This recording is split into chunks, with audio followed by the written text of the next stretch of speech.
கண்ணந்தூர்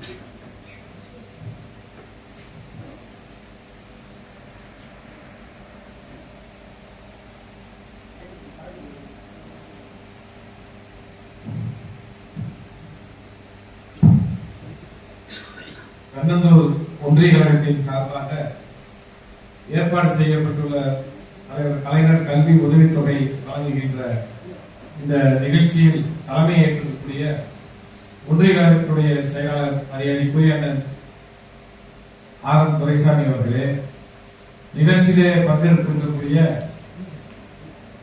இந்த பகுதியிலே கழகத்தினுடைய கிளை கழகத்துடைய செயலாளர்கள் தொடங்கி ஒன்றிய நிர்வாகிகள் முதல் மற்றும் வருகை தந்திருக்கிற பெற்றோர்கள், மாணவிகள் என அனைவருக்கும் என்னுடைய நன்றியை தெரிவித்துக் கொள்கிறேன். இந்த நிகழ்ச்சியில் பொறுத்தவரை ஏற்கனவே தலைவர் கலைஞர் அவர்கள் பெயரால் கல்வி உதவித்தொகை வழங்குகின்ற நிகழ்ச்சியானது கிளை செயலாளர், DLA, மாவட்ட அளவிலான சார்பணி அமைப்பாளர்கள் என்று நமது மாவட்டம் முழுக்க ஏறத்தாழ வழங்கி முடிச்சாச்சு. 845 பேருக்கு அது யாராக கிளை செயலாளர் வருவாங்க, பிரதிநிதி வருவாங்க, சார்பணியினுடைய மாவட்ட அளவிலான நிர்வாகிகள் மற்றும் ஒன்றிய அளவில் இருக்கக்கூடிய நிர்வாகிகள். அதுல ரொம்ப முக்கியமா என்னன்னு கேட்டீங்கன்னா, அந்த இயக்கத்தின் கடைகோடி தொண்டர்களாக இருக்கக்கூடிய கிளை கழகத்துறை செயலாளர், அப்புறம் அவங்கதான் கிளை செயலாளர் தான் இந்த கட்சியினுடைய ஆணையர், அவங்களுடைய குழந்தைகள் அது முடிச்சாச்சு. இப்ப அதுக்கு அடுத்தது உங்களுக்கு யாரா இருக்கு அப்படின்னா, கிளையில வார்டுல துணை செயலாளராக இருக்கிறவங்க, பொருளாளராக இருக்கிறவங்க, அதுல நிர்வாகியா இருக்கிறவங்க, 3 உறுப்பினர் அட்டை வைத்திருக்கிறதெல்லாம் ஒரு வகைப்பாடு, இன்னொன்னு 2 உறுப்பினர் அட்டை என்று ஒரு வகைப்பாடு. இப்படி பிரித்து அதை தொடர்ச்சியாக வழங்கி வருகிறோம். இந்த கிளை செயலாளர் DLA உட்பட்டு 845 பேருக்கும் 23, 24, 24, 25 இதுவரை வழங்கிய தொகை 845 பேருக்கு 4,45 லட்சம். அதே மாதிரி நான் கழகத்துல மறைந்தவர் உறுப்பினரா, சாதாரண உறுப்பினரா இருப்பாங்க, காலமாயிருப்பாங்க. ஏதாவது ஒரு நிலையில் வயது முதிர்வின் காரணமா இறந்திருக்கலாம், நோய்வாய்ப்பட்டு இறந்திருக்கலாம், விபத்துல கூட இறந்தவங்க இருக்கிறாங்க. ஆனா அவங்களுக்கெல்லாம் கட்சி என்ன செஞ்சது? நாம அவங்கள போய் இரங்கல் தெரிவிக்கிறோம், அது வேற விஷயம், வீட்டுக்கு போறோம் வேற விஷயம். ஆனா அவங்க கழகத்துல பணியாற்றியதற்கு ஒரு அடையாளமாக தலைவர் கலைஞர் பெயரால் ஒரு குடும்ப நல நிதி வழங்க வேண்டும் என்று நான் முடிவெடுத்து கலைஞர் உதவி குடும்ப நல நிதி என்று அறிவித்து, அந்த குடும்ப நல நிதி இறந்த உறுப்பினர்களுடைய குடும்பத்திற்கு மட்டும் ஏறத்தாழ 3,941 ரூபாய் அவர்களுக்கு மட்டும் நான் வாங்கியிருக்கிறது 3 கோடி. மிகப்பெரிய வருத்தம் என்னன்னு கேட்டா, 3,941 பேரை நம்ம விட்டு பிரித்திருக்கிறார். அவர்கள் சாதாரண உறுப்பினர்களாக இருந்தவர்கள் தான், பெரிய பொறுப்புகள்லாம் கூட எதுவுமே கிடையாது, சாதாரண உறுப்பினர் ஆவாங்க, உறுப்பினர் அட்டை வைத்திருப்பார்கள். ஆனா அந்த குடும்பத்தையும் நாங்கள் தேடி தேடி போய் பார்த்து, இந்த நாமக்கல் கிழக்கு மாவட்டம் எடுத்துக்கிட்ட சேந்தமங்கலம், ராசிபுரம், நாமக்கல் சட்டமன்ற தொகுதி என்று யாரையும் விடாமல் அவர்களை அணுகி அந்த தலைவர் கலைஞர் குடும்ப நல நிதி என்கிறது இதே மாதிரி ஒரு நிகழ்ச்சியை நடத்தி அவர்களுடைய புகைப்படத்தை எல்லாம் வைத்து அவர்களுக்கு அஞ்சலி செலுத்தி, அப்ப அந்த குழந்தைகளுக்கு அந்த குடும்ப நல நிதியை தருகின்ற நிகழ்ச்சி. இப்படி தொடர்ச்சியா நான் மாவட்ட செயலராக பொறுப்பேற்றதிலிருந்து 2019ஆம் ஆண்டிலிருந்து இந்த பணியை செய்து வருகிறேன். இதற்கெல்லாம் உங்களுடைய ஒத்துழைப்பு தான் மிகப்பெரிய காரணம்.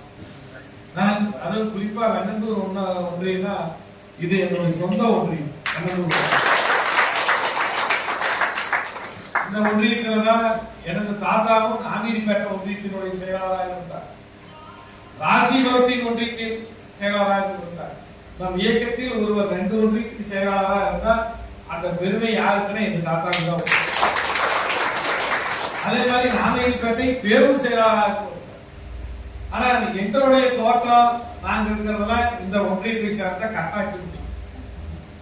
இங்கதான் நான் முதல்ல 1998 நம்ம கட்சியினுடைய பொன்பு ஆண்டு அந்த பொன்விழா ஆண்டுல நான் முதல்ல சாதாரண அடிப்படை உறுப்பினராக என்னை இணைத்துக் கொண்டு அதே ஆண்டு கோரைக்காடு, இந்த வெண்ணந்தூர் ஒன்றியத்தில் கோரைக்காடுடைய கிளை செயலாளர், அப்ப ஒன்றிய செயலாளராக இருந்தவர் இப்ப நம்ம இங்க இருக்கிற சரவணன் அவர்களுடைய தந்தை அண்ணன் சேகர் பெரியசாமி அவர்கள் ஒன்றிய செயலாளர்.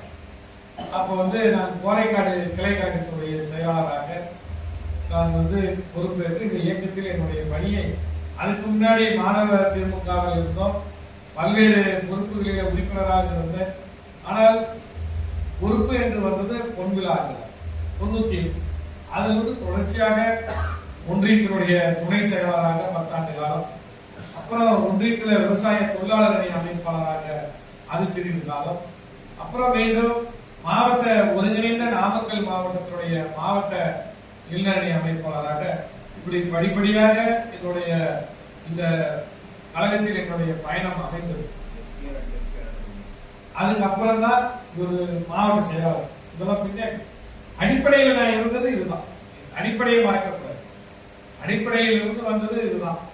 ஆனால் இதுக்கெல்லாம் காரணம் எனது தாத்தா இந்த கழகத்தில் ஒரு மூத்த முன்னோடியாக இருந்தது மட்டும் இல்ல, பெரியார், அண்ணா, தலைவர் கலைஞர், பேராசிரியர்களுக்கு நெருக்கமா இருந்தது. ஆனால் எங்க வீட்டுல எல்லாருமே படிச்சு எல்லாம் வேலைக்கு போயிட்டாங்க. அவங்க ரொம்ப கட்சி பண்ணிக்கிறாங்க. இந்த இயக்கத்தில் சிறு வயதிலிருந்து நான் கிளை கழகம் என்றால் என்னன்னு தெரியும், கிளை செயலாளர்னா என்னன்னு தெரியும், கடைகோடியில் இருக்கக்கூடிய தொண்டன் எப்படி கஷ்டப்படுகிறார் என்பதை நான் சிறு வயதிலே இருந்து பார்த்தேன். அப்பொழுது மாவட்ட செயலாளராக இருந்தவர் கே வீரப்பன், 98 வீரப்பன். நாங்கள் கிளை செயலாளராக வந்த பிறகு முதல்ல நான் கிளை செயலாளராக இருக்கிற அத்தனூர் அம்மன் கோயில தான் அறிமுகம் போட்டோம், செயல்கள் போட்டோம். அத்தனூர் அம்மன் கோயில நடந்தது 98. இது ஒவ்வொரு கூட்டத்திற்கும் இப்பதான் போன் பண்ணி கூப்பிடுறாங்க. அப்பெல்லாம் தபால் கார்டு போட்டா போதும் வந்துடும். அதுதான் அன்னைக்கு இருந்த சூழ்நிலை. அந்த நிலையில் இருந்து வந்த காரணமாக தான் நமக்கு இந்த இயக்கத்தின் மீது இருந்த பற்று, இந்த சாதாரண அடி நாளங்களாக இருக்கக்கூடிய கட்சியினுடைய அடிப்படையில இருக்கக்கூடிய கிளை கழக செயலாளர்கள், பிரதிநிதிகள், அங்கே இருக்கக்கூடிய கிளை கழகத்தில் இருக்கக்கூடிய நிர்வாகிகள், பிஎல்சி பூத்து கமிட்டி மெம்பர், இவர்களுக்கெல்லாம் நாம் பெரிய தொகை என்னால் ஆணை இயன்ற அவ்வளவுதான். அந்த இயன்ற அந்த உதவி செய்ய வேண்டும் என்ற நோக்கில் தான் என்னுடைய இந்த கிட்டத்தட்ட நான் மாவட்ட செயலாளராகி 6 வருஷம் ஆயிடுச்சு. 6 ஆண்டு காலத்தை கடந்து இந்த பணியை நான் செய்து முடிக்கிறேன். குறிப்பா இந்த நிகழ்ச்சிக்கு முறையெல்லாம் அழைக்கின்ற போது மாணவ செல்வங்களை கூட்டிட்டு வாங்கன்னு சொல்லியிருப்பாங்க. அதுக்கு காரணம், நீங்கெல்லாம் இன்னைக்கு இயக்கத்துல கட்சியில் இருக்கீங்க, இவர்களுக்கு ஒரு எண்ணம் வரணும், நாம ஏன் இந்த கட்சியில் இருக்கணும், திராவிட முன்னேற்ற கழகம் என்ன செஞ்சது, நம்ம அப்பா, தாத்தா, அம்மா எல்லாம் இந்த இயக்கத்தில் இருக்கிறாங்க, நாம இவர்களெல்லாம் இருக்கிறதுக்கான அடிப்படை காரணம் என்ன, நாம எதிர்காலத்தில் இந்த இயக்கத்தில் பணியாற்றலாமா, இதை அவர்கள் உணர வேண்டும். நீங்க எல்லாம் அவங்களுக்கு சொல்லணும். அதாவது இங்க வந்திருக்கக்கூடிய இத்தனை மாணவ செல்வங்கள் எல்லாரும் படிச்சிருக்காங்க. நான் ஒன்னே ஒன்று சொல்றேன், நீங்க எல்லாருமே பிசி ஸ்காலர்ஷிப் வாங்குவாங்க, எஸ்சியா இருந்தா எஸ்சி ஸ்காலர்ஷிப் கிடைக்கும். அதையும் தாண்டி ஃபர்ஸ்ட் கிராஜுவேட் ஒரு ஸ்காலர்ஷிப் இருக்கு. ஃபர்ஸ்ட் கிராஜுவேட் இருக்கு இல்லைங்க, முதல் பட்டதாரி ஸ்காலர்ஷிப். இதெல்லாம் யாரு முதல்ல கொண்டாடுறாங்கன்னா 1989ஆம் ஆண்டு தலைவர் கலைஞர் தான் இந்த ஸ்காலர்ஷிப். ஸ்காலர்ஷிப்ங்கிறது முதல்ல மாணவர்களுக்கு கொடுக்கணும். இன்ஜினியரிங் படிக்கிறவங்களுக்கு, மெடிக்கல் படிக்கிறவங்களுக்கு, அக்ரி படிக்கிறவங்களுக்கு ஸ்காலர்ஷிப்னு கொண்டாடுறதே தலைவர் கலைஞர் தான். இன்னைக்கு இதெல்லாம் மறந்து போயிடுச்சு, வரக்கூடிய தலைமுறைக்கு தெரியல. சமூக வலைதளங்கள்ல நம்மளை பத்தி பொய் பிரச்சாரங்கள் செய்யறாங்க. இந்த பொய் பிரச்சாரங்களை முறியடிக்க வேண்டும் என்றால் நாம உண்மையை தெரிஞ்சுக்கணும். அவங்க கேள்வி கேட்கிறாங்க, நீங்க இவ்வளவு பேர் மாணவ செல்வங்கள் வந்திருக்கீங்க, என்னுடைய தாத்தா ஒரு பட்டதாரி, அவர் பிஏ பட்டதாரி, இன்ஜினியரிங் பட்டதாரி, அவரு எம்எஸ்சி படிச்சவரு, எனக்கு தாத்தா இன்ஜினியரிங் படிச்சவரு அப்படின்னு சொல்றவங்க எல்லாம் கை தூக்குப்பாங்க. எனக்கு தாத்தா பட்டதாரி கிராஜுவேட் யாரும் கிடையாது, ஒருத்தரும் இருக்க மாட்டாங்க. சரி, அடுத்தது பாருங்க, என்னுடைய அப்பா அம்மா பட்டதாரி, அவங்க பாலிடெக்னிக் படிச்சாங்க, அவங்க காலேஜுக்கு போனாங்க அப்படின்னு சொல்றவங்க எல்லாம் கை தூக்குப்பாங்க. அதுவும் இல்லை. என்ன ஆச்சரியம், ஒருத்தர் இருக்கிறார், ஒரே ஒருத்தர் இருக்கிறார். அப்பா நீங்க என்ன அப்பா என்ன படிச்சாங்க? ரொம்ப சந்தோஷம். இது ஒன்னே ஒண்ணு, அது கண்ணன். சரி, ஒன்னே ஒண்ணு. சரி, நான் பட்டதாரியா ஆக போறேன். இப்ப என் அக்கா தங்கச்சி பட்டதாரியா வர போறாங்க. நான் காலேஜ்ல படிக்கிறவங்க கை தூக்குங்க. எல்லாரும் நல்லா தூக்குங்க. கை நம்ம கை தானே. இதுதான் திராவிட முன்னேற்ற கழகத்தின் நாம திமுக அதுக்கு என்ன வெற்றி? இதுதான். சரி, இதுக்கு என்னப்பா திமுக செஞ்சது? கலைஞர் என்ன செஞ்சாரு? ரெண்டே விஷயம் தான் செஞ்சாரு. முதல்ல தமிழ்நாடு முழுக்க யார் ஆட்சி காலத்தில் கலைக்கல்லூரிகள் வந்தது, இன்ஜினியரிங் கல்லூரி வந்ததுன்னா தலைவர் கலைஞர் தான். அது பிறகு ஜெனரேஷன் தெரியாது. எல்லாம் படிக்க வைக்கணும். எல்லா காலேஜையும் தலைவர் கலைஞர் தான் அண்ணா யூனிவர்சிட்டி கொண்டு வந்தார். 2006ஆம் ஆண்டு அண்ணா யூனிவர்சிட்டியை பரவலாக்குறார். இத்தனை கல்லூரிகள் அமைந்தது. சரி, அதுக்கு அடுத்தது என்ன செஞ்சாரு? எப்படி கிடைச்சது? இடஒதுக்கீடு போனாங்க. அதை நல்லா புரிஞ்சுக்கணும். இப்ப இருக்கிற தலைமுறைக்கு தெரியாது. இங்க இருக்கிற யாருமே நான் ஓபன் காம்படிஷன்ல எனக்கு கிடைச்சதுன்னு சொல்லி யாராவது கை தூக்கி பார்க்கலாம் முடியாது. நீங்க பிசியா இருந்தா பிசி கோட்டால கிடைச்சிருக்கும், எம்பிசியா இருந்தா எம்பிசி கோட்டால கிடைச்சிருக்கும், எஸ்சியா இருந்தா எஸ்சி கோட்டால கிடைச்சிருக்கும், எஸ்டியா இருந்தா எஸ்டி கோட்டால கிடைச்சிருக்கும். இந்த கோட்டாலாம் இல்லாம நான் ஓபன் காம்படிஷன் ஓசில ஓபன் காம்படிஷனா ஓசி எந்த தகுதி மார்க் மட்டும் தான், பிசி எல்லாம் இது கிடையாது. அப்படின்னு நான் செலக்ட் ஆனவன் யாராவது ஒருத்தர் கை தூக்கு இருந்தா உண்மையை சொல்லுங்க. நீ இருந்தியாப்பா, நீ என்ன படிக்கிற? நீ சொல்லுது உன்னதான் கேட்க. நீ கவுன்சிலிங்ல கிடைச்சதா மேனேஜ்மெண்ட்ல போனேன்? மேனேஜ்மெண்ட் கவுன்சிலிங்ல போல யாராவது ஒருத்தர் சொல்லுங்க. மேனேஜ்மெண்ட் போட்டாலும் உனக்கு பிசில தான் போட்டிருப்பாங்க, எஸ்சி. சரி, யாராவது ஒருத்தர் ஓபன் காம்படிஷன் போக முடியாது. காரணம் என்னன்னா இதுக்கு 20 30 மார்க் 10 மார்க் 15 மார்க் வித்தியாசம். இந்த இடஒதுக்கீடை கொண்டு வந்ததுதான் நாம இன்னைக்கு இத்தனை பேர் நீங்க கை தூக்குறீங்க. வேற ஒண்ணும் கிடையாது. இத்தனை பேர் கை தூக்குறதுக்கு காரணம் இந்த இடஒதுக்கீடு கொண்டு வந்து திராவிட முன்னேற்ற கழகத்துல தலைவர் கலைஞர் அவர்கள் ஒவ்வொரு முறையும் வந்தார். என்ன தெரியுமா? முதல்ல கொங்கு வேளாளர் சமுதாயம். நான் கொங்கு வேளாளர் சமுதாயம் சொல்றவங்க எல்லாம் கை தூக்கு பார்க்கணும். எத்தனை பேர் இருக்கீங்க? 1 2 3 4 5 ஒவ்வொருத்தரும் இல்ல டக்குனு தூங்க. 1 2 3 4 5 ரைட். உங்களுக்கு எல்லாம் பிசி. இந்த பிசியை யாரு கொடுத்ததுன்னா 1976ல அதுக்கு முன்னாடி கொங்கு வேளாளர் சமுதாயம் தான் ஓசி. அது உங்களுக்கு தெரியுமாப்பா?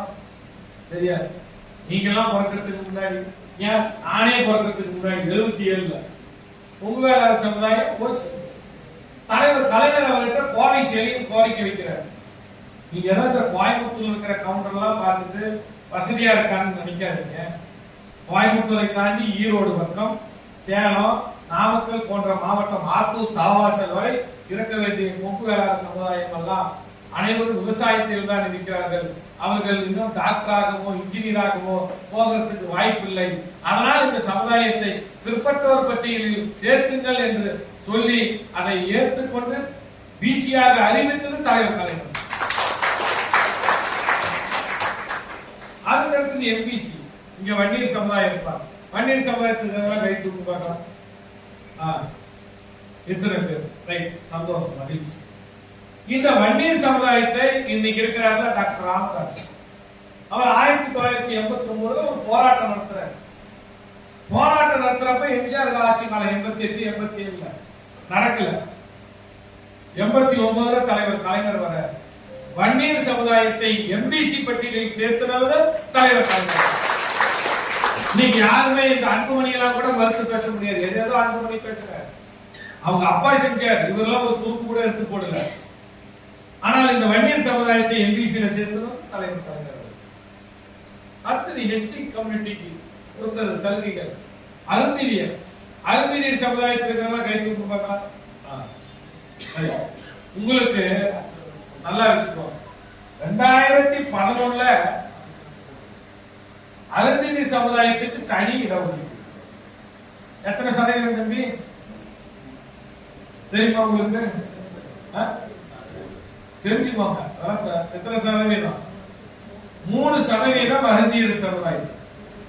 டாக்டர் சீட்டு, இன்ஜினியர் சீட்டு, அக்ரி சீட்டு, அரசாங்க வேலை வாய்ப்பு எதா இருந்தாலும் சரி 100 டாக்டர் போனா 3 பேர் அருந்ததி சமுதாயம். எத்தனை பேரு? 3 பேர். இது வரலாற்றுல கிடையாது. உலகத்துல எந்த தலைவரும் சிந்திக்காதது தலைவர் கலைஞர் சிந்திச்சு கொண்டாங்க. அதுக்கு முன்னாடி அருந்ததி சமுதாயத்துக்கு இடஒதுக்கீடு இருந்தது. தாழ்த்தப்பட்ட ஒரு பட்டியலில் எஸ்சி பட்டியலில் இருந்தது. ஆனால் அதிலே மற்ற சமுதாயங்களும் இருக்கின்ற காரணத்தினால் அடித்தட்டு மக்களாக இருக்கிறார்கள். இவர்களுக்கு தனி இடஒதுக்கீடு தர வேண்டும் என்று சொல்லி அதுல ஒரு சில பேர் படித்திருக்கலாம். ஆனால் தனி இடஒதுக்கீடு கொடுத்ததுனாலதான் இன்னைக்கு 100 டாக்டர் போனா 3 டாக்டர் அருந்ததி சமுதாயம். அதனாலதான் நீங்க எல்லாம் தப்பி நல்லா உனக்கு எதிர்காலத்துல வாய்ப்பு நல்லா படிச்சீங்கன்னா குரூப் 1 எக்ஸாம் எழுதி நீ பாஸ் பண்ணிடணும்.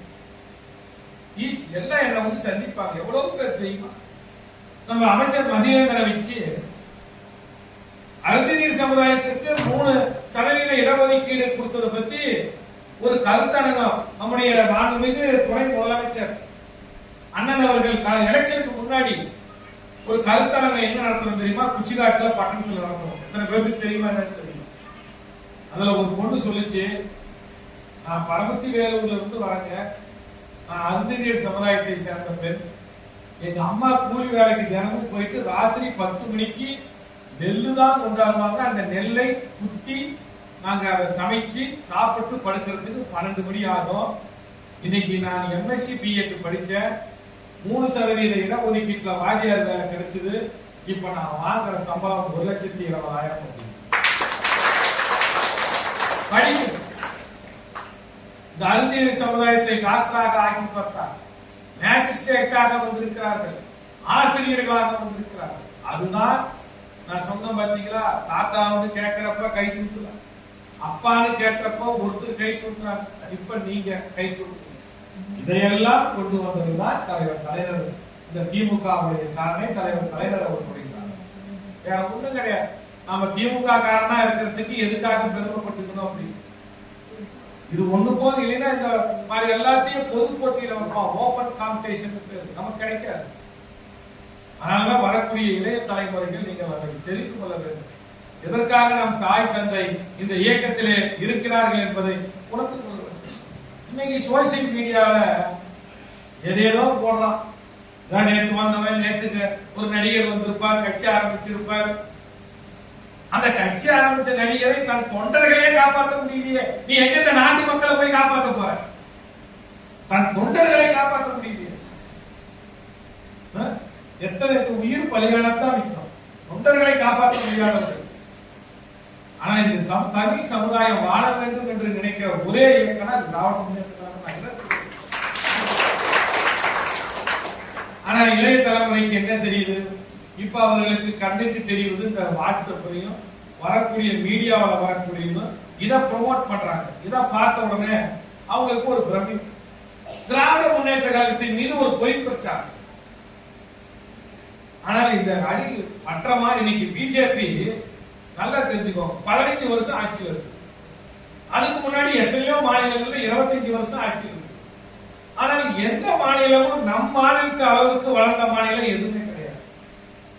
உத்தரப்பிரதேசத்துல பெரிய மாநிலம், பிஜேபி தான் தொடர்ந்து ஆட்சியில் இருக்கு. அங்க உயர்கல்வி படிக்கிற சதவீதமும் நமக்கு உயர்கல்வி படிக்கிற சதவீதத்தையும் பார்த்தா ஏணி வச்சா கூட எட்டாது. வடநாட்டில் இருக்க அத்தனை மாநிலங்களும் சேர்ந்து கற்ற வரி தமிழ்நாட்டை ஒப்பிட்டு பார்த்தா 5 மாநிலங்கள் 6 மாநிலங்கள் சேர்ந்தால்தான் தமிழ்நாடு எவ்வளவு வரி கட்டிக்கிறதோ அதுல பாதி வழி அவங்க இருக்கலாம். அதிக தொழில் நடக்குது, அதிகம் பேர் படிக்கிறார்கள். இந்த இனம் இங்கு வளர்ந்திருக்குது, தமிழ்நாடு வளர்ந்திருக்குது. பார்த்தா அவங்களுக்கு பொறாம. என்ன பண்ணாங்க தெரியுமா? அரசாங்க வேலை இங்க இந்த அளவுக்கு அரசு வேலை இருக்கு. இப்ப கூட படிக்கிற பசங்களுக்கு எல்லாத்துக்கும் படிச்சு முடிச்சுட்டா என்ன நினைப்பாங்க, நாங்கெல்லாம் சர்வீஸ் கமிஷன் எழுதணும், டிஎன்பிசி எழுதணும், ஒவ்வொருத்தருக்கும் ஆசை இருக்கு. நான் படிச்சு முடிச்ச உடனே சர்வீஸ் கமிஷன் எழுதலாம்னு இருக்கிறேன், டிஎன்பிசி எழுதி டெப்டி கலெக்டர் கவர்மெண்ட் வேலைக்கு போகணும்னு ஆசை இருக்கிறவங்க கை தூக்குறாங்க. ஒண்ணு, நல்ல தூங்க. ரெண்டு, எல்லாம் ரைட், ரொம்ப சந்தோஷம். இது அரசு வேலைக்கு போறதுங்கிறது ஒவ்வொருத்தருடைய லட்சியம். 10-20 பேர் கை தூக்குறீங்க. ஆனா அதுலயும் மண்ண வேலை போட்டாங்க. போன ஆட்சியில் என்ன தெரியுமா நடந்தது? மோடி எடப்பாடி பழனிசாமிக்கு ஒரு உத்தரவு போடுறாரு. தமிழ்நாட்டில் இருக்கக்கூடிய அரசாங்க வேலைக்கு இந்தி பேசக்கூடிய வடநாட்டை சேர்ந்தவர்கள் தமிழ்நாட்டில் இருக்கிற அரசு வேலைக்கு வரலாம். டாக்டர் வேலையா இருந்தாலும் சரி, முன்சிப் வேலையா இருந்தாலும் சரி, தாசில்தார் வேலையாக இருந்தாலும் சரி, டெப்டி கலெக்டர் வேலையாக இருந்தாலும் சரி, வாதியார் வேலையாக இருந்தாலும் சரி, எந்த அரசாங்க வேலையாக இருந்தாலும் சரி, தமிழ்நாட்டில் இருக்கக்கூடிய அரசு வேலைக்கு வடநாட்டை சேர்ந்த இந்தி பேசக்கூடியவர்கள் வரலாம். மோடி உத்தரவு போறாரு. எடப்பாடி பழனிசாமி சரி தமிழ்நாட்டில் இருக்கிற அரசு வேலைக்கு வடநாட்டை சேர்ந்த இந்தி பேசுறவங்க வரலாம் கையெழுத்து போட்ட. கையெழுத்து போட்டு என்ன ஆச்சுன்னா, குந்தா பவர் ஸ்டேஷன் இருக்குது. 40 பேர் வடநாட்டுக்காரன் போன ஆட்சியிலே வேலைக்கு வந்துட்டாங்க. ஏன் அதுல என்ன சங்கடம் வரலாமே, அவங்களும் பரீட்சை எழுதுறதுல தப்பு இல்லையே நீங்க நினைக்கலாம். என்ன நடக்கும் தெரியுமா? ஆன்லைன் எக்ஸாம் எழுதுவாங்க. தமிழ்நாடு பரீட்சை ஆன்லைன் எக்ஸாம். பீகார்காரங்க பாட்னாவில் இருந்துட்டு எழுதுவாங்க, லக்னோவில் இருந்துட்டு எழுதுவாங்க, பூனேவில் இருந்துட்டு எழுதுவாங்க, டெல்லியில் இருந்துட்டு எழுதுவாங்க. இப்படி பல பகுதியில் இருந்துட்டு எழுதுவாங்க. ஆன்லைன்ல எக்ஸாம்ல அவங்க எப்படி எழுதுறாங்கன்னு தெரியாது. இப்பயே நீட் தேர்வு பாத்தீங்கன்னா அவங்க எல்லாம் காப்பி அடிப்பாங்க. யூபிஎஸ்சி தேர்வுலயே காப்பி அடிப்பாங்க. இங்க நம்ம தமிழ்நாட்டு பசங்க மாசம் உட்காந்து படிச்சுட்டு இருக்க வேண்டியது. அவங்க எல்லாம் ஆன்லைன்ல எழுதுறன்னு சொல்லி காப்பி அடி கொடுப்பாங்க. கோர்ட் என்னங்க, அங்கிருந்து வரவங்க இங்க எப்படி எழுத முடியும்? ஆன்லைன் எக்ஸாம் வைக்கிறாங்க. எல்லாம் முடிஞ்சது. குந்தா பவர் ஸ்டேஷன்ல 40 பேர் ஒரே சென்டர்ல வச்சு பரீட்சை எழுத வந்துக்கிறான். ஒரே சென்டர்ல இருக்கிறவங்க எப்படி 40 பேர் பாஸ் ஆக முடியும்? வந்திருக்கிறான். உடனே நம்ம முதலமைச்சர் வந்தார். போட்ட உத்தரவு என்ன தெரியுமா? தமிழ்நாட்டின் அரசு வேலை தமிழர்களுக்குனே போட வேண்டும். அதுக்கு அவர் போட்ட கையெழுத்து தான் தமிழை ஒரு கட்டாய பாடமாக்குற. தமிழை ஒரு கட்டாய பாடமாக்குற. நீ இப்படி சட்டம் போடு, நான் இப்படி போடுறேன். இங்க அரசாங்க பள்ளியில இந்தியாவில் இருக்கிற திட்டமெல்லாம் வேற எந்த மாநிலத்திலும் எவனாலையும் கற்பனை கூட பண்ணி பார்க்க முடியாது. டெல்லி முதலமைச்சர் வந்தார். இந்த காலை உணவு திட்டத்தை பத்தி புகழ்ந்து பேசினார். அதையெல்லாம் முடிஞ்ச அவர் டெல்லி முதலமைச்சர் நம்ம நாட்டுக்காரர், கன்னட நாட்டுக்காரர் வரலாம். இந்த உலகத்திலே வளர்ந்த நாடு கனடா, அமெரிக்காவுக்கு பக்கத்தில் இருக்கிற நாடு. இந்த காலை உணவு திட்டத்தை பாராட்டி எங்கள் நாட்டிலும் அதை அமல்படுத்த காலை உணவு திட்டம் அற்புதமான திட்டம். காமராஜருக்கு பிறகு காமராஜர் தான் சத்துணவு பண்ணாங்க, பாடத்துல படிச்சிருப்பீங்க. எம்ஜிஆருக்கு பிறகு தலைவர் கலைஞர் வந்தார். சத்துணவுன்னு பெயர் அளவுல இருந்தா பத்தாது, அது உண்மையா சத்துணவா இருக்குன்னு சத்துணவை செம்மைப்படுத்தி அதுல முட்டையை போட்டு சத்துணவை உண்மையான சத்துணவா இருந்தார். அவர் வழியில் ஆட்சி செய்கிற நம்முடைய முதலமைச்சர் இன்னைக்கு காலை உணவு ஒவ்வொரு நாளைக்கும் ஒவ்வொரு விதமான உணவு. நான் போன ஸ்கூல்ல எல்லாம் பசங்களுக்கெல்லாம் கேட்பேன். ஒரு நாளைக்கு கிச்சடிம்பாங்க, ஒரு நாளைக்கு சேமியாம்பாங்க, ஒரு நாளைக்கு பொங்கல்பாங்க. ஒவ்வொரு விதமான உணவு. இந்த காலை உணவு திட்டம் நம்ம முதலமைச்சர் என்ன தெரியுமா சொன்னாரு? இந்த காலை உணவு திட்டத்தை நான் செலவுன்னு நினைக்கல, நான் செய்யற கல்வி முதலீடுன்னு சொன்னார். தாய்மானவர் திட்டம்னு கிராமப்புறத்துல இருப்ப 65 வயசு ஆயிட்டா ரேஷன் பொருள் வீட்டுக்கே வருது. வீட்டுக்கே வந்து இந்த விஜயகாந்த் கட்சி ஆரம்பிச்சப்ப அது சொன்னாருன்னு நான் நினைக்கிறேன். வீட்டுக்கு ரேஷன் பொருள் வருது. ஆனா அதை இன்னைக்கு நம்ம முதலமைச்சர் செயல்படுத்தி இருக்கிறார். இன்னைக்கு ஒலிம்பிக்ல இருந்து அத்தனை சர்வதேச தமிழ்நாட்டு விளையாட்டு வீரர்கள் போய் மெடல் அடிச்சுட்டு வராங்க. மாவட்டத்தோறும் முதல்வர் கோப்பைக்கான விளையாட்டு போட்டி நம்ம துணை முதலமைச்சர் பொறுப்பேற்றதுல இருந்து இன்னைக்கு எல்லா இடத்துலயும் நம்ம ஊர்ல மினி ஸ்டேடியம் வருது, நம்ம ஊர்ல போடை ஸ்கூல்ல மினி ஸ்டேடியம் வருது.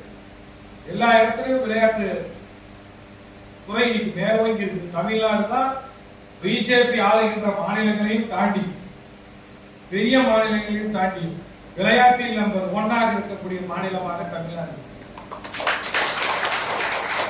இதெல்லாம் எதுக்காக சொல்றேன்னா வரக்கூடிய தலைமுறைக்கு தெரியும். ஆட்சிக்கே வரல, ஒரு கட்சியை ஆரம்பிச்சு என்னென்னவோ நம்ம மேல குற்றச்சாட்டு சொல்றாங்க. பொய்யான இந்த சோசியல் மீடியாவில் பார்க்கப்படுகிற இந்த பொய்யான பிரச்சாரங்களை முறியடிக்கின்ற விதமாக நீங்கள் ஒவ்வொருத்தரும் மக்களிடத்திலே நல்ல கருத்துக்கள், நாம் செய்த சாதனைகளை எடுத்து சொல்ல வேண்டும். அதுக்கு அடுத்தது அண்ணன் கொடுத்தார், நான் முதல்வன் திட்டம். நம்ம முதலமைச்சருடைய திட்டம் தான். அது என்ன தெரியுமா? நான் முதல்வன் திட்டம். நிறைய பேருக்கு அந்த போட்டி தேர்வு இளவரவங்களா கொஞ்சம் தெரிஞ்சுக்கோங்க.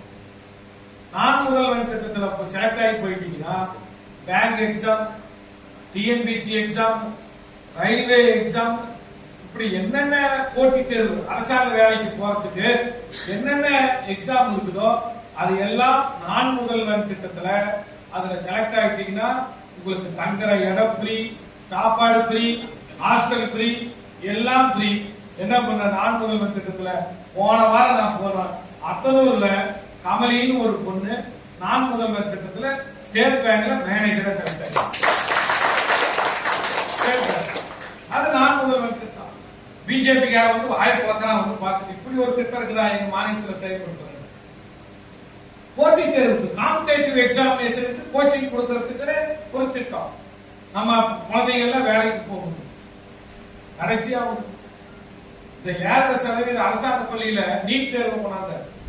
நீட் தேர்வை நாங்க எதிர்க்கிறதுக்கு காரணம் என்னன்னா, நீங்க தனியார் பள்ளி இருக்கு, வசதியான பையன் 3.5 லட்சம் ரூபாய் கட்டி கிரீன் பார்க்ல நீட்டுக்கு படிக்கும். 3.5 லட்சம் 5 லட்சம் 5 லட்சம். ஏழை எளிய மக்கள் எல்லாரும் நீங்க 5 லட்சம் ரூபாய் கட்ட முடியுமா நீட் தேர்வுக்கு? அப்ப ஏழை எளிய மக்கள் டாக்டரா வர வேண்டாமா? தாழ்த்தப்பட்ட மக்கள், பிற்பட்டோர் மக்கள் டாக்டரா வர வேண்டாமா? ஐஏஎஸ் ஆபீசர் குழந்தைங்க, இந்த மாதிரி பிரஷர் வச்சிருக்கிறவங்க குழந்தைங்க, பெரிய 50,000 ஏக்கர் 60 ஏக்கர் நிலம் வச்சிருக்கிறவங்க குழந்தைங்க, சேகோ ஃபேக்டரி வச்சிருக்கிற குழந்தைங்க, பஸ் வச்சிருக்கிற குழந்தைங்க, இவங்க தான் நீட் தேர்வுக்கு 5 லட்சம் 10 லட்சம் கட்ட முடியும். நீங்க கிரீன் பார்க் ஸ்கூல் என்கிட்ட வருவாங்க, 5 லட்சம் ரூபாய் கேட்கறாங்க. எப்படி போய் படிக்க முடியும்? மோடி அந்த திட்டத்தை நீட் போட்டார். ஆனா நம்ம முதலமைச்சர் என்ன பண்ணார்? நீ அப்படி வரையா, நான் இப்படி வரேன் பாரு. அரசு பள்ளிக்கு படிக்கக்கூடியவர்களுக்கு தனியாக 7% இடஒதுக்கீடு கொடுத்தார். டாக்டர் சீட்டு, இன்ஜினியர் சீட்டு, அக்ரி சீட்டு எல்லாம். அதுல என்ன தெரியுமா? திருவண்ணாமலையில ஒரு மாணவி, வந்தவாசியில ஒரு மாணவி, எஸ்சி மாணவி, டாக்டர் சீட்டு கிடைச்சிருச்சு. அங்க இருக்கிற தனியார் காலேஜ்ல கவுன்சிலிங்ல எடுத்துட்டு வந்துருச்சு. அங்க போகுது காலேஜ், அம்மா உனக்கு டாக்டர் சீட்டு எஸ்சி ஸ்காலர்ஷிப் 5 லட்சம் இருக்கு, அதை வருஷம் கட்டிக்கலாம். ஆனா ஹாஸ்டல் பீஸ் கட்டணும், புக் பீஸ் கட்டணும். அது எவ்வளவு? 5 லட்சம் தான். இதுக்கு தனியா அதுக்கு தனியா.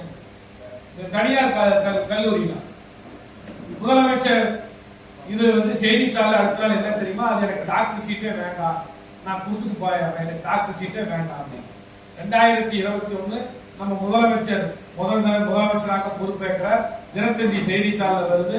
கவுன்சிலிங்ல எம்பிபிஎஸ் சீட்டு கிடைச்ச ஒரு மாணவி, அரசு பள்ளியில படிச்ச மாணவி, 7% இடஒதுக்கீடு வாங்கின மாணவி கட்டணம் செலுத்த முடியவில்லை என்று அடுத்த நாள் அதை செய்தித்தாளில் படிக்கிறார் நம்முடைய முதலமைச்சர்.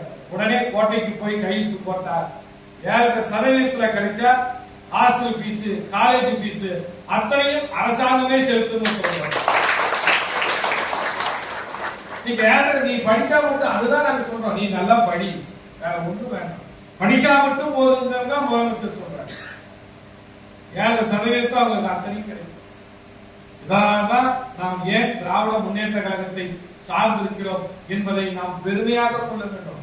தமிழ் சமுதாயம் உயர்ந்திருக்குது, மற்ற மாநிலங்களை காட்டி நாம் வளர்ந்திருக்கிறோம் என்றால் அது திமுகவால் தான், வேறு எந்த இயக்கமும் இல்லை என்று அச்சாரமாக சொல்லக்கூடிய தைரியம் தெம்பு நமக்கு தான். சரி, இதெல்லாம் நல்லா தலைவர் பண்ண சாதனை. நீங்க எம்பியா இருக்கிறீங்க, மதிவேந்தன் எம்எல்ஏவா ஆகி ஜெயிச்சு மந்திரியா இருக்கிறாரு. சேந்தமங்கலத்துல பொன்னுசாமி எம்எல்ஏவா இருக்கிறாரு. நாமக்கல்ல ராமலிங்கம் எம்எல்ஏ. சரி, நீங்கெல்லாம் வந்து இந்த மாவட்டத்துக்கு இந்த ஊருக்கு என்ன? இந்த கேள்வி கேட்கணும் இல்ல? இந்த கேள்வி இருக்குது. நான் நாடாளுமன்ற உறுப்பினராக எம்பியா இருக்கிறேன். முதல்ல நாங்க கையில் எடுத்த பிரச்சனை என்ன தெரியுமா? ராசிபுரம் தொகுதி முழுக்க இங்க மின்னக்கல் ஆரம்பிச்சு திம்மநாயக்கம்பட்டி வரைக்கும் கிட்டத்தட்ட குக்கிராமம் பாத்தீங்கன்னா ஒரு 400 குக்கிராமம். ஆதிதிராவிடர் மக்கள், ஏழை எளிய மக்கள் இருக்கக்கூடிய பகுதி. நல்ல தண்ணி கிடையாது. நல்ல தண்ணினா என்ன? மழை பெஞ்சிருச்சு, கிரவுண்ட் வாட்டர் லெவல் மேல வருது, போர் தண்ணி கிடைக்குது. ஆனா நீங்க அந்த போர் தண்ணியில சால்ட் கண்டென்ட் இருக்குது. 40 வயசு பையன் கிட்னி டயாலிசிஸ் பண்றான். நல்லா தெரிஞ்சுக்கோங்க. 40 வயசு பையன் நல்ல தண்ணி குடிக்கலன்னா நமக்கு கிட்னி ஃபங்க்ஷன் கெட்டு போயிடும். நமக்கு ஆத்து தண்ணி வேணும். கிராமத்துல பெண்கள் என்ன சொல்லுவாங்கன்னா, பருப்பு வேகிற மாதிரி தண்ணி வேணுமா, அதுதான் நல்ல தண்ணி. முதல்ல நாங்க திட்டம் முதலமைச்சர்கிட்ட போய் சொன்னோம், எங்க ஊர்ல நல்ல தண்ணி கிடைக்க மாட்டேங்குது. 40 வருஷத்துக்கு முன்னாடி திமுக ஆட்சியில ஒரு குடிநீர் திட்டம், பூலாம்பட்டி குடிநீர் திட்டம் இருந்தது, ஆத்து தண்ணி வந்தது. அதுக்கப்புறம் 40 வருஷமா யாரும் செய்யல. எங்களுக்கு ஒரு புதுசா ஜனத்தொகை ஏறி போச்சு, எங்களுக்கு ஒரு புது திட்டம் வேணும்னு கேட்டோம். முதலமைச்சர் கொடுத்தார். ராசிபுரம் கூட்டு குடிநீர் திட்டம் 854 கோடியில கூட்டு குடிநீர். எல்லா ஊருக்கும் பைப்பு போட்டோம், கருப்பு பைப்பு. பாத்தீங்கல்ல, கனமா சொல்லுங்க. எல்லா ஊருக்கும் கருப்பு பைப்பு, எல்லா ஊருக்கும் டேங்க் கட்டணும், எல்லா ஊருக்கும் மேல்நிலை நீர்த்தேக்க தொட்டி கட்டணும். இப்ப சோதனை ஓட்டம் நடந்துட்டு இருக்குது. நல்ல தண்ணி எல்லா இடத்துலயும் வருது, புது ஆத்து தண்ணி வந்துருச்சு. இப்ப சோதனை ஓட்டம் நடந்துட்டு பொங்கல்ல இருந்து தடை இல்லாம வரணும். அது தடை இல்லாம வருதான்னு கட்சிக்காரங்க நீங்களா தான் பார்க்கணும். உங்க கடமை. தடை இல்லாம நீங்க குடிநீர் திட்டம். ராசிபுரத்துல ஞானமணி காலேஜுக்கு பக்கத்துல மாவட்ட தலைமை மருத்துவமனை, பெரிய மருத்துவமனை. இந்த வெண்ணத்தூர் ஒன்றியத்துக்கு உட்பட்ட ஏரியா போதமலை. நாமெல்லாம் ஏதாவது லீவ் விட்டா ஏற்காடு போவோம். ஏற்காடு தான் ஏழைகளின் ஊட்டின்னு சொல்லுவாங்க. இங்க ஒரு போதமலை இருக்குது. இந்த நாடு சுதந்திரம் அடைஞ்சதுல இருந்து அங்க ரோடு கிடையாது. ஆனா அங்கேயும் 3000 பேர் ஜனங்கள் வசிக்கிறாங்க, இருக்கிறாங்க. அவங்க எல்லாம் கீழே வந்துட்டாங்க. பள்ளிக்கூடம் கிடையாது, மருத்துவ வசதி கிடையாது, விவசாயமும் பண்ண முடியல அப்படின்னு கீழே வந்துட்டாங்க. அங்க ஒரே இந்த நாடு சுதந்திரம் அடைஞ்ச பிறகு அந்த ஒரு கிராமத்திலிருந்து இப்பதான் ஒரு டாக்டர் வந்திருக்கிறாங்க, ஒரே ஒரு டாக்டர். அதுக்கு அந்த போதமலைக்கும் கிடமலைக்கும் 140 கோடி ரூபாயில் சாலை அமைத்து. இன்னைக்கு இனிமேல் நீங்க ஊட்டியே போக வேண்டாம், போதமலை போகலாம். நல்ல கிளைமேட் இருக்குது. நாளைக்கு நானும் இவரு ஆரம்பியும் போறேன், கிடமலைக்கு போறேன். சரி, நீங்க எல்லாம் படிச்சுட்டீங்க, எதிர்காலத்துல உங்களுக்கு வேலை வாய்ப்பு வேணும். ராசிபுரத்தில் ஆண்டூர் கேட்ல டைட்டில் பார்க் கட்டப்பட்டு பாத்தீங்களா? டைட்டில் பார்க் கட்டது பாத்தீங்களா? பாக்கலையா? குடிநீர் திட்டம், போதமலைக்கு சாலை, டைட்டில் பார்க், எல்லா பகுதிக்கும் பட்டா கொடுத்துருக்கோம். எங்கெங்க பட்டா இல்லையா பேட்டவங்களுக்கு எல்லாரும் பட்டா கொடுத்துருக்கோம். இதெல்லாம் நாங்க இந்த பகுதியில் செய்த சாதனை. நாகைப்பேட்டையில் விவசாயிகளுக்கே பட்டா இல்லாம இருந்தது, பட்டா கொடுத்தோம். இந்த பட்டுக்குடி ஏல மையத்தை இங்கு கட்டியிருக்கிறோம். இப்படி ஒவ்வொன்றா இந்த 4 ஆண்டு காலத்தில் எங்களால் முடிந்த பணியை செய்து. இந்த டைட்டில் பார்க் படிச்ச பசங்களுக்கு சொல்லிக்கிறாங்க. இந்த டைட்டில் பார்க்கிற திட்டத்தை முதலில் 1996ஆம் ஆண்டு சென்னையில் டைட்டில் பார்க்கை ஆரம்பித்தவர் தலைவர் கலைஞர். இந்தியாவில் 2 முதலமைச்சர்கள் தான் மென்பொருள் புரட்சி பண்ணாங்க. Software revolution. மென்பொருள் புரட்சி என்ன? சாப்ட்வேர் ரெவல்யூஷன், கம்ப்யூட்டர் புரட்சி. 2 முதலமைச்சர் பண்ணாங்க. சென்னையில் டைட்டில் பார்க்கை அமைத்து வெளிநாட்டு நிறுவனங்களை வரவேற்றவர் தலைவர் கலைஞர். இன்னொரு முதலமைச்சர் சந்திரபாபு நாயுடு ஹைதராபாத். இத்தனை கம்பெனி இருக்குன்னா சென்னையில தான். பிஜேபி ஆகிற மாநிலத்தில் எந்த கம்பெனி இருக்கு? ஒண்ணு கிடையாது. இதுதான் அவங்க நம்மளை பார்த்து பொறாமை. வளர்ந்து விட்டார்கள். இங்க இருக்கிற செல்வத்தை கொள்ளையடிக்க வேண்டும், இங்க இருக்கிற வருவாயை அவர்கள் எடுக்க வேண்டும். அதற்காக நம் மக்களை அங்கு அனுப்ப வேண்டும். இங்க அரசியல்ல ஒரு குழப்பம் ஏற்படுத்த வேண்டும். திமுக எந்த சூழ்நிலையிலும் நம்மிடம் வராது என்பதை தெரிந்து கொண்டவர்கள் பிஜேபி. அதையெல்லாம் நம் முதலமைச்சர் போராடி போறார். இதையெல்லாம் உணர்ந்து நம்முடைய ஒன்றிய செயலர் சொன்னார், நீங்க சட்டமன்ற தேர்தலில் வேலை செய்யணும். அதுக்கு ஒவ்வொருத்தருடைய கடமை. அதெல்லாம் நல்லா பண்ணிட்டு நாடாளுமன்ற தேர்தலில் நமக்கு மிகப்பெரிய சோதனை இருக்குது. அதுல நம்ம வெற்றி பெற்றோம்னா அதுக்கு காரணம் ஒவ்வொரு கிளை செயலாளர் பிரதிநிதி உங்களுடைய உழைப்பு தான். ஆனால் அது ஒரு சிலர் அந்த மாதிரி பண்றாங்க. ஒரு சிலர் கொஞ்சம் சுணக்கமா இருக்கு. நமக்கு என்ன ஒன்றிய செயலாளர் சொல்லலையா அவர் சொல்லலையாங்கிறது. சரி நீ போயிட்டு அவங்க போயிட்டு வரட்டும், நமக்கு கொஞ்சம் வேலை இருக்குது, சொந்த வேலையை பார்ப்போம் அப்படின்னு கொஞ்சம் பேர் அப்படி அந்த மாதிரி இருக்கிறாங்க. அந்த மனநிலையை மாற்றிக் கொள்ள வேண்டும். ஊர் கூடிதான் தேர்தல் வைக்க முடியும். எல்லாரும் கஷ்டப்படும். கட்சினா எல்லாரும் பாடுபட்டாதானே கட்சி. நான் மாவட்ட செயலாளராக இருக்கிறேன்னா என்னுடைய கடமையை செஞ்சாதானே நீங்க மதிப்பீங்க. இல்லைன்னா என்ன யாரும் மதிக்க மாட்டாங்க. சுமார் மாவட்ட செயலாளர் கடற்கலாம் போயா அப்படின்னு போயிடுவாங்க. நான் என்னுடைய கடமையை நான் செய்யறேன். அந்த மாதிரி நீங்கள் ஒவ்வொருத்தரும் உங்களுடைய கடமையை செய்யணும். உங்க கடமை என்ன? உங்க பகுதியில உங்களால் முடிஞ்ச அளவுக்கு நம்ம இயக்கத்து கட்சி வேலை, எலெக்ஷன் நேரத்துல வேலை பார்க்கணும், பொதுக்கூட்டம்னா வரணும், அந்த பகுதியில நம்ம கட்சியுடைய கொள்கையை பார்க்கணும். சில நேரங்கள்ல ஒன்றிய செயலாளர் சொல்லுவாங்க, சில பாதி பேர் கட்சிக்காரங்க வரதே கிடையாது. எலெக்ஷன் நேரத்துல கூட சில பேர் வர மாட்டாங்க. சில பேர் எப்படின்னா எலெக்ஷன் அப்போ வேலை செய்வாங்க. அது நாம ஒன்றும் தப்பு சொல்ல முடியாது. அவங்களுக்கும் தொழில் பொழப்பெல்லாம் இருக்கு. அதனால எலெக்ஷன் நேரத்துல வேலை செய்யறது வருவாங்க. சில பேர் எலெக்ஷன் நேரத்திலேயே வர மாட்டாங்க, எப்பயும் வர மாட்டாங்க. அந்த மாதிரி மனநிலை இல்லாம இந்த இயக்கம் நாம திமுக காரன்னு சொல்லிக்கிறதுல ஒரு பெருமை. உங்களை எல்லாத்தையும் இந்த இடத்துல உட்காந்து வச்சிருந்ததுன்னா இந்த கட்சி.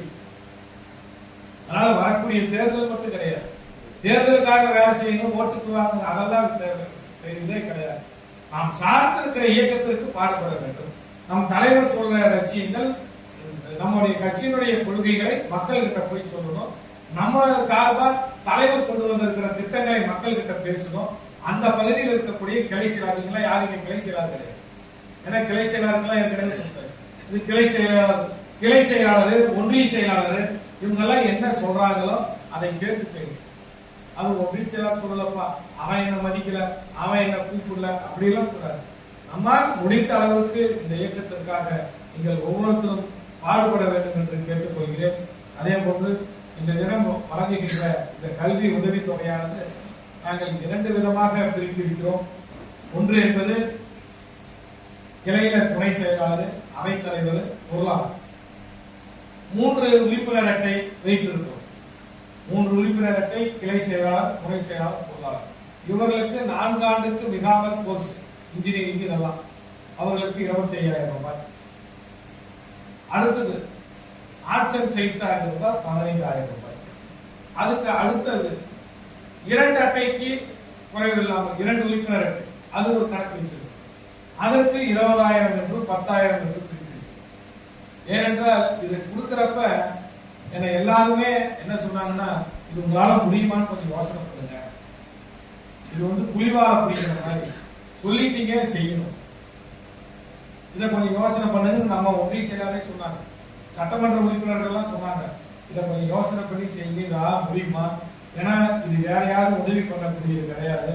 நீங்க தான் இது கஷ்டப்பட்டு இதை சொல்லிட்டீங்கன்னு செய்யணும்.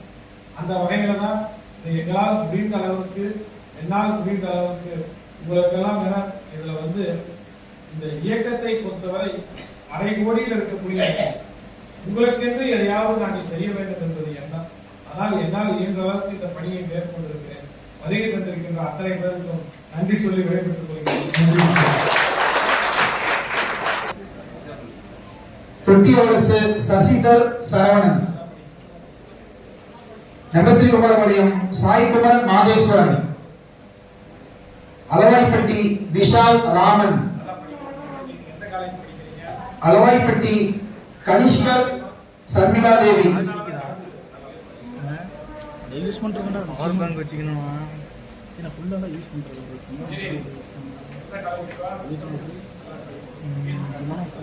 ஃபோட்டோ சென்ட் பண்றது, அதுக்கு மட்டும் எடிட் பண்றது, இதெல்லாம் ஐஃபோன் வச்சுக்கணும். இன்னும் வச்சுருக்காங்க சார். அதான் இதில் எல்லாமே ஐஃபோன் இது உடம்பு போச்சு, மறுபடியும் ரெடி பண்ணி இன்ஸ்டாகிராம்லாம் அதுதான் யூஸ் பண்ணி தான் யூஸ் பண்ணாங்க. இதுலேயும் இருக்கு ஐடி, ஒய்ஃபை கட் பண்ணி யூஸ் பண்ணி.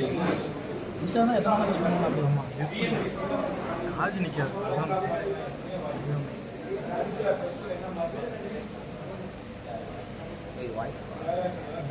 மைக்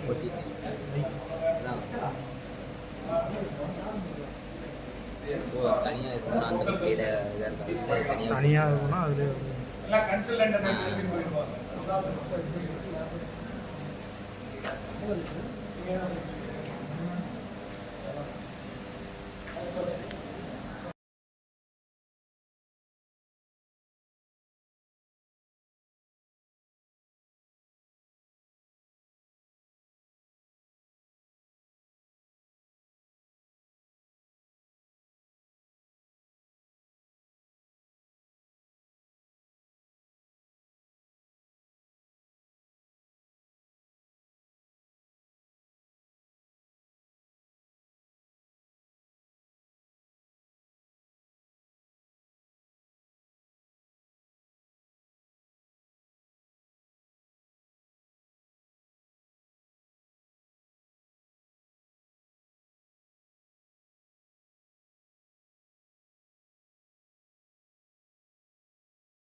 ரஞ்சனி மாதையன்,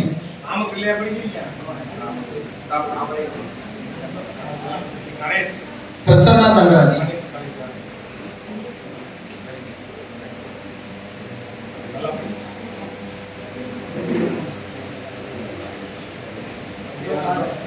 அனுப்பிக்கலாம்னு சொல்லுங்க. குரூப்பில் வரும். ஒருத்தர் எடுத்துக்கிட்டு இருக்காங்க. எங்கள் ரெக்கார்ட் ஆகுதில்ல. இங்கே ரெக்கார்ட் ஆகுது மட்டும்தான்.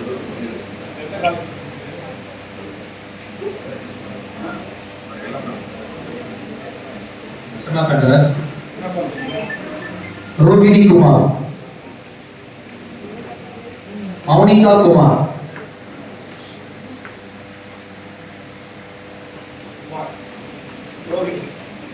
வீடியோ எடுத்துட்டேன். அனுப்பிக்க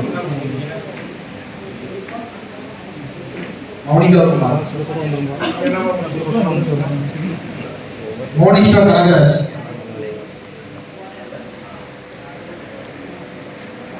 இந்துமதி குப்புசாமி. குரூப்பில் இருக்கீங்களா? குரூப்பில் வந்துடும். நல்லா இந்துமதி குப்புசாமி, சொல்ல வேண்டியதானே உங்களுக்குலாம் தெரியும்.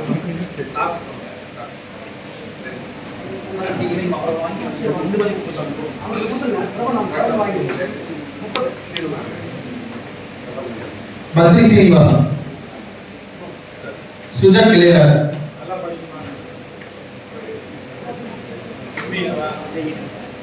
தாரணி அத்தியப்பன்,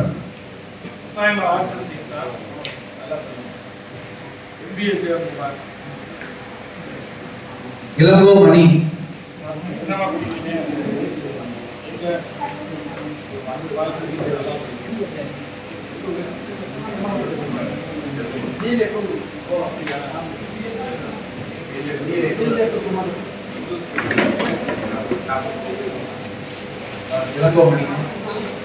தீபக் குமார் தர்மராஜன்,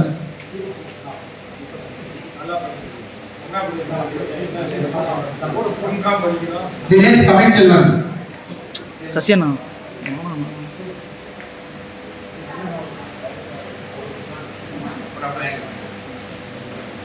தினேஷ் தமிழ்ச்செல்வன், பூவரசன் பெருமாள்,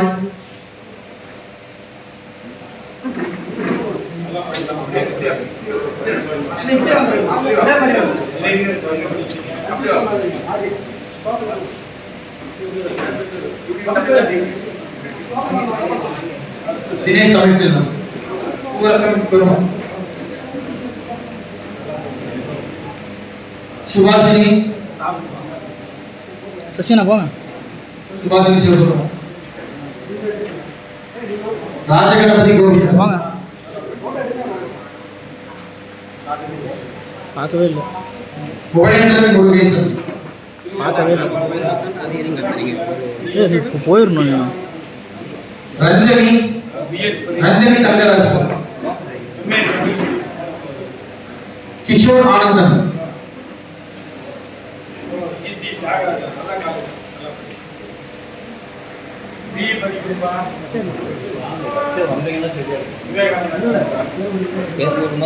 நித்யஸ்ரீ பழனிவேல், நித்யஸ்ரீ பழனிவேல்,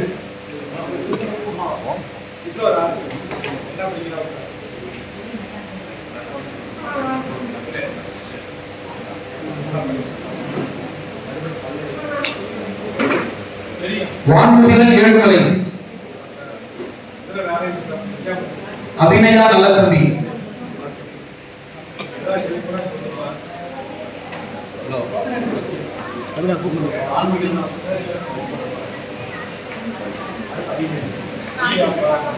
கோபிநாதன்,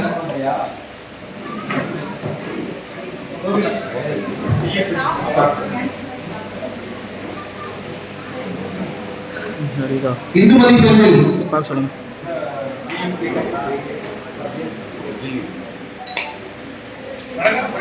சரண்யா காமராஜ்,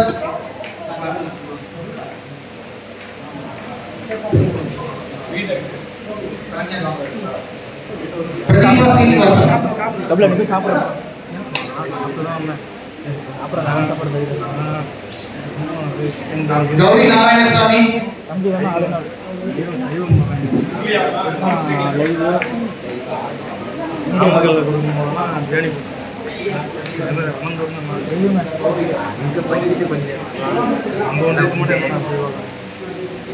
சேனல் ஜாயின் பண்ணிங்க. அதுதான் ஃபோட்டோ எல்லாம் வருது. வீடியோ ஃபேஸ்புக்கில் வந்துடும். வாட்ஸ்அப்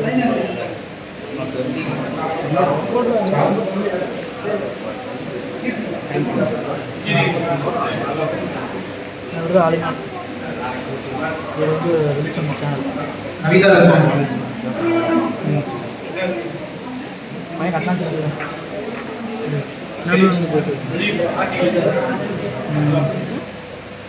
மோடி சிவராஜன்,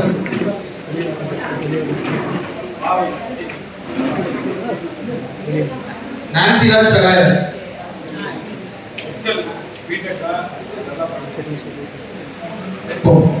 கேத்ரின் ஆனந்த்,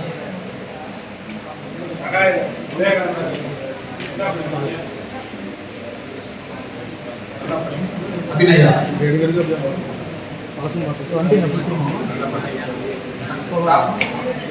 ஷாலினி கோவிந்தராஜ், ஜெகதீசன் சக்தி, திருக்குமரன்,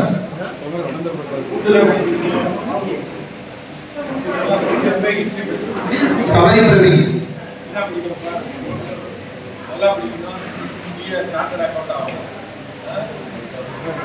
மோனிகா முருகன், காவியா முருகேசன், பூமணிதி குணசேகரன், சுபஸ்ரீ பிரபாகரன்,